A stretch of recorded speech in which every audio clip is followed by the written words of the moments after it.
ඔයාලා හැමෝම සාදරයෙන් පිළිගන්නවා මගේ YouTube channel එකට. අදත් ඔයාලට අලුත් lesson එකක් තමයි මම කියලා දෙන්න යන්නේ.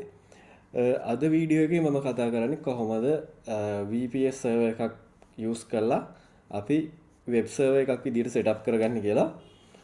ඔයාලට WordPress එහෙමත් නැත්නම් PHP website එකක් ඕනම PHP website එකක් host කරගන්න ඕන environment එක හදාගන්න විදිය තමයි මේකෙදි කතා කරන්නේ.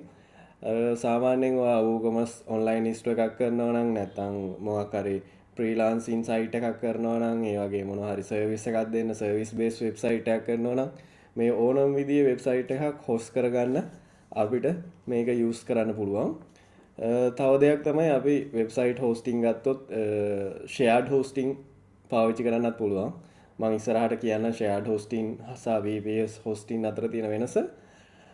ෂෙයාර්ඩ් හෝස්ටිං ගත්තම අපිට ගොඩාක් කට්ටිය ට්‍රැෆික් එකක් ගොඩාක් විසිටර්ස්ලා එනවා නම් ඔයාගේ වෙබ්සයිට් එකට ෂෙයාර්ඩ් හෝස්ටිං වල පාවිච්චි කරන්න බෑ. මොකද ස්ලෝ වෙනවා. ඊට පස්සේ එරර්ස් එන්න ගන්නවා. එතකොට ඔයාට සිද්ධ වෙනවා VPS සර්වර් එකකට මාරු වෙන්න. VPS සර්වර් එකේදී අපිට ෆුල් කන්ට්‍රෝල් එක තියෙනවා. අපිට අවශ්‍ය ඕනම සොෆ්ට්වෙයාර් එකක් දාන්න, ඉන්ස්ටෝල් කරන්න, සෙට් අප් කරගන්න මේ දේවල් ඕන විදිහකට චේන්ජස් කරන්න හැකියාව තියෙනවා. නමුත් ෂෙයාර්ඩ් හෝස්ටිං එකක් ගත්තොත් ඔයාට ලිමිටඩ් දෙන හොස්ටිං කම්පැනිකෙන් දෙන ෆංක්ෂන්ස් ටික විතරයි යූස් කරන්න පුළුවන්. අනිත් එක cPanel වගේ එකක් අපි මේකට පාවිච්චි කරන්න ගියොත් එහෙම අපි cPanel වලට සල්ලි දීලා ගෙවන්න ඕන monthly around $15ක්වත් අපි cPanel කියන software එක යූස් කරනවට control panel එක යූස් කරනවට ඒ කම්පැනියට ගෙවන්න සිද්ධ වෙනවා. ඉතින් මේකට best option එකක් තියෙනවා. මම යූස් කරන එකක් තමයි Cyberpanel කියලා පැනල් එක. Cyberpanel කියලා ඔයා Google search කරාම උඩින් වෙනවා cyberpanel.net official website එක. මේක open source web hosting control panel එකක්. ඉතින් ඔයාලට මේක open කරලා official website එක බලන්න පුළුවන්. මේක අපිට free paid service එකකුත් තියෙනවා. නමුත් free service එකේ අපිට අවශ්‍ය ඔක්කොම දේවල් කරගන්න පුළුවන්. සම්පූර්ණයෙන්ම වෙබ්සයිට් එකක් හොස්ට් කරගන්න, මේල් සර්වර් එකක් හොස්ට් කරගන්න, නැත්නම් ෆයිල් හොස්ටිං කරගන්න මේක සම්පූර්ණ අපිට පාවිච්චි කරන්න පුළුවන්. මොකද මේකේ අපිට ඔප්ෂන්ස් දීලා තියෙනවා FTP සර්වර් එක, DNS සර්වර් එක, database සර්වර් එක, web සර්වර් එක ඔක්කොම අපිට අපේ virtual private server එහෙම නැත්නම් VPS එක ඇතුලේ set up කරගන්න පුළුවන්. ඒ වගේම අපේ site එක automated backup වෙන්න හදන්න පුළුවන්. ඔයාලට උනම් Google Drive එකේ daily backups හදන්න පුළුවන්. මේ වගේ ඔප්ෂන්ස් ගොඩක් තියෙනවා. SSL certificates දාන්න පුළුවන්. security maintenance කරන්න පුළුවන්. PHP අපිට ඕන version එකක් install කරගන්න පුළුවන්. මේ සම්පූර්ණ complete all in one solution එකක් විදිහට තියෙනවා. ඉතින් හරි අපි බලමු මේක කොහොමද install කරගන්නේ කියලා. මම කලින් වීඩියෝ එකේ කතා කරා කොහොමද digital ocean එකේ VPS server එකකට Ubuntu install කරගන්න කියලා. ඉතින් ඒකේ එතන ඉඳලා තමයි මම මේ වීඩියෝ එක කන්ටිනියු කරන්නේ. ඔයාලගේ SSH software එක use කරලා server එකේ terminal access ගන්න පුළුවන්. මම මෙතෙන්දී කලින් වීඩියෝ එකේ මම setup කරගත්ත server එකට terminal access ගන්නවා. terminal access ගත්තම මේ අනිවාර්යෙන් අපි මේ වගේ software එකක් setup කරද්දී ඔයා root administrator user ගේ log වෙලා ඉන්න ඕන. root නැති user කෙනකින් ආවොත් එහෙම සමහර වෙලාවට packages install වෙන්න ගියාම permission ප්‍රශ්න එනවා. ඒක හින්දා අනිවාර්යෙන් ඔයා root through log වෙන්න ඕනි. ඒක ඔයා දන්නේ නැත්නම් මේකේ මම link එක උඩින් side එකෙන් දාලා තියන්නම්. කලින් වීඩියෝ එක බලන්න. ඒකේ තියෙනවා කොහොමද ඔයා VPS එකක් purchase කරලා කොහොමද Ubuntu install කරගන්නේ කියලා. හරි. මේකේ දැන් Cyberpanel website එකට ගියාම ඔයාට මේකේ සම්පූර්ණ ඩීටේල් එකක් දීලා තියෙනවා in detail. ඒ වගේම ඔයාට මෙතන get started free කියන එක ක්ලික් කරලා මේක continue කරන්න පුළුවන්. continue කරාම ඔයාට මේකෙදි ඔයාට මෙතන get started ක්ලික් කරන්න පුළුවන්. get started ක්ලික් කරාම ඔයාගේ දැන් මෙතන අහනවා name එකයි email එකයි. email එකයි ක්ලික් කරපු ගමන් please check your email for more details කියලා එනවා. ඔයාට email එක check කරන්න තියෙන්නේ. ඊමේල් එකට ඔයාලට මේ වගේ ඊමේල් එකක් කරලා ඉතින් එතන ඊට පස්සේ ඔයාලට ඇත්තටම එන්නේ link එකක් එන්නේ. link එකට යන්න පුළුවන්. මේ විදිහට guideline එකකට තමයි එන්නේ. මම මේකේ link එකත් description එකේ දාලා තියන්නම්. ඔයාලට කෙලින්ම මෙතෙන්ට එන්න පුළුවන්. ඊට පස්සේ ඔයාලට පේනවා මේකේ installation Cyberpanel minimum requirement එකක් දීලා තියෙනවා. requirement එකේ තියෙන CentOS 7 හෝ 8 තියෙන්න ඕනේ. ඒ වගේම Ubuntu 8.4 20.04 හරි Alma Linux 8 තියෙන්න ඕනේ. ඒ වගේම Python 3 point version එකක් තියෙන්න ඕන. RAM එක minimum 1GB තියෙන්න ඕන VPS එක. ඒ වගේම disk space එක minimum 10GB ඉල්ලනවා. ඉතින් මේ විදිහට OS එක සහ minimum requirement එකක් දීලා තියෙනවා. මීට වඩා තියෙනම් ගොඩක් හොඳයි. මම නම් recommend කරන්නේ අඩුම 2GB වත් use කරන්න කියලා. මොකද website එකක් දෙකක් host කරද්දී RAM usage එක ඇත්තටම වැඩි වෙනවා. ඉතින් ඊට පස්සේ පහළට යද්දී ඔයාලට පේනවා installation Cyberpanel. ඊට පස්සේ server එකට SSH වයා ටර්මිනල් ලොග්ගන්න කියලා දීලා තියෙනවා.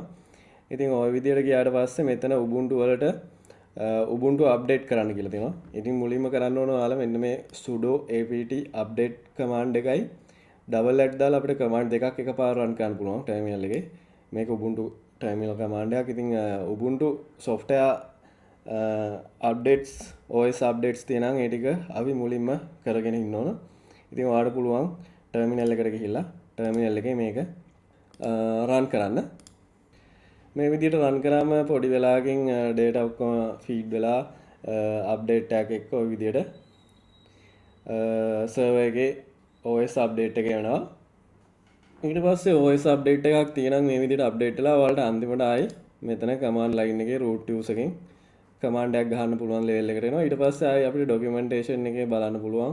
තව CentOS commands ඒවත් දීලා තියෙනවා. ඊට පස්සේ ඔයාලට පේනවා ඇති step 2 එකේ installation script එකක් run කරන්න. ඒ කියන්නේ download script එකක් විදිහට තමයි එන්නේ මේ Linux වල Ubuntu වල අපිට setup එක run කරන්න. ඉතින් ඔයාලට පුළුවන් මෙතන command එක පළවෙනි එක දීලා තියෙනවා root use එකකින් නැතුවත් මේක කරන්න පුළුවන්. එහෙම නැත්නම් කෙලින්ම root නැති user කෙනෙක් ඉන්නවා නම් මේ දෙවෙනි command එක use කරන්න පුළුවන්. මම root user එකේ ඉන්න හින්දා පළවෙනි command එක directම run කරනවා.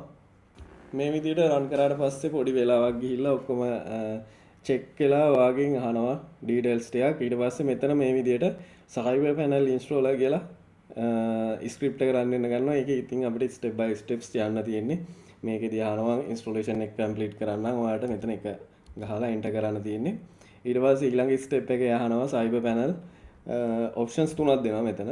එතකොට මගේ server එකේ දැන් තියෙන RAM usage එකත් පෙන්නනවා, disk usage එකත් පෙන්නනවා. ඉතින් use වෙලා තියෙන 164 MB RAM එක 2GB තමයි disk එක use වෙලා තියෙන්නේ. ඊට පස්සේ options තුනක් දීලා දෙනවා. install Cyberpanel with open light speed, install Cyberpanel with light speed enterprise.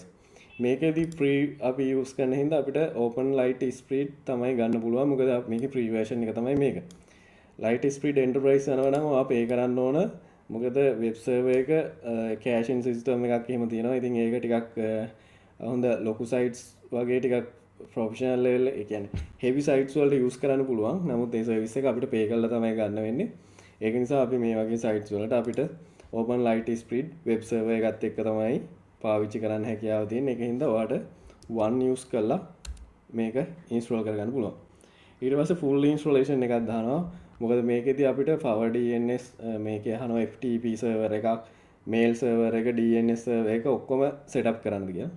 ඉතින් මට all in one විදියට use කරන්න අපිට මේ ඔක්කොම install කරගන්න පුළුවන්. එහෙම නැත්නම් ඔයා website එකේ database එක වෙනම server එකක, website එකේ file ටික වෙනම server එකක මේ විදියට එක servers වල නම් තියන්නේ servers කීපයක් මේ විදියට setup කරගෙන ඒක network කරගෙන use කරන්න හැකියාවක් තියෙනවා.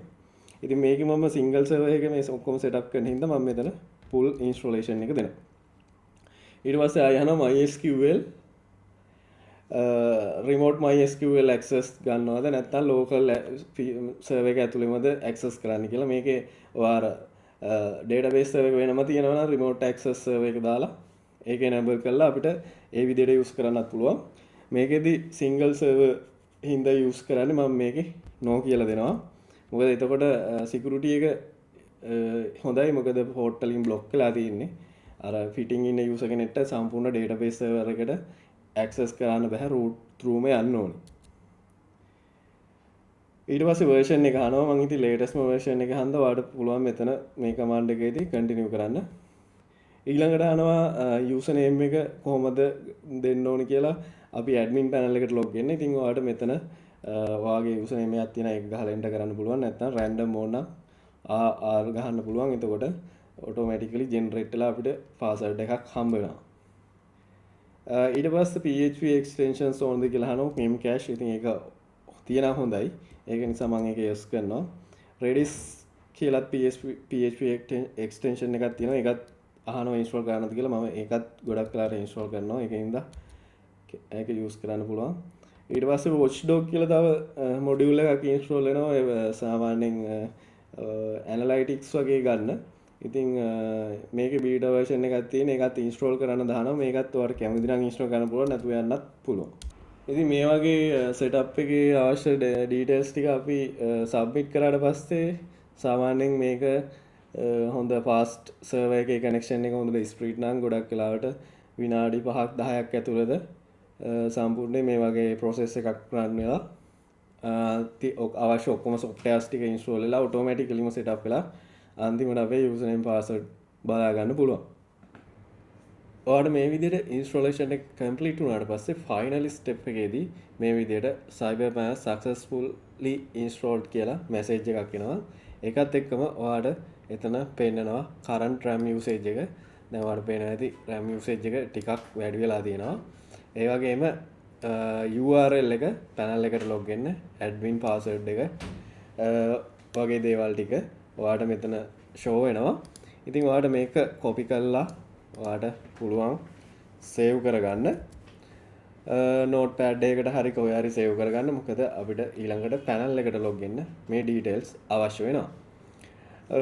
ඊට පස්සේ ඔයාලට පේනවා ඇති මෙතන firewall එක security firewall එක server එකේ තියෙන firewall එක. ඉතින් ඒකේ open ports open නැති ports usage ports මොන service වලටද use වෙලා තියෙන්නේ කියලා summarize පෙන්නනවා.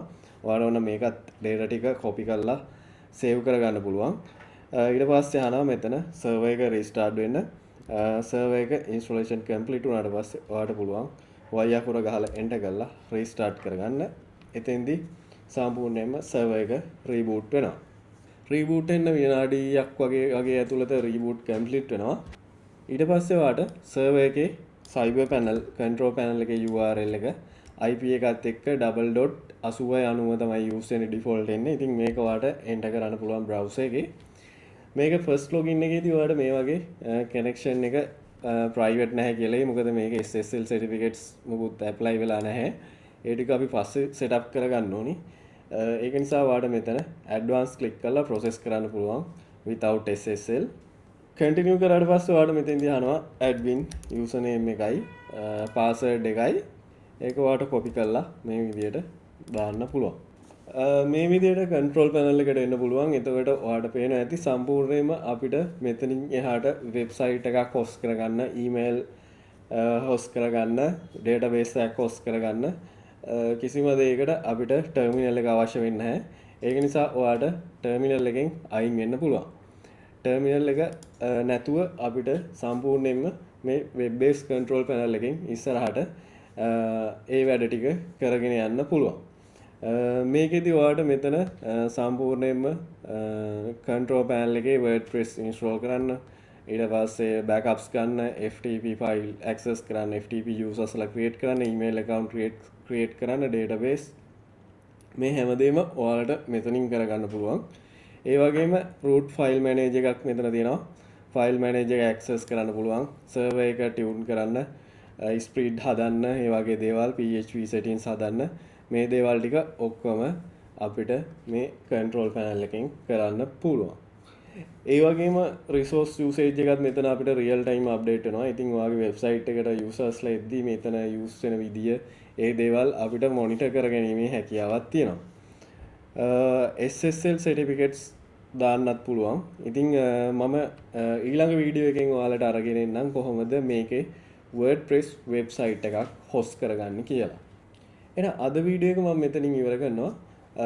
ඊළඟ වීඩියෝ එකෙන් මම කතා කරන්නේ කොහොමද මේකෙදි අපි domain එකක් add කරලා WordPress website එකක් host කරගන්න කියලා. එහෙනම් channel එක subscribe කරන්න, like කරන්න, share කරන්න. අලුත් වීඩියෝ එකකින් නැවත හමු වෙමු.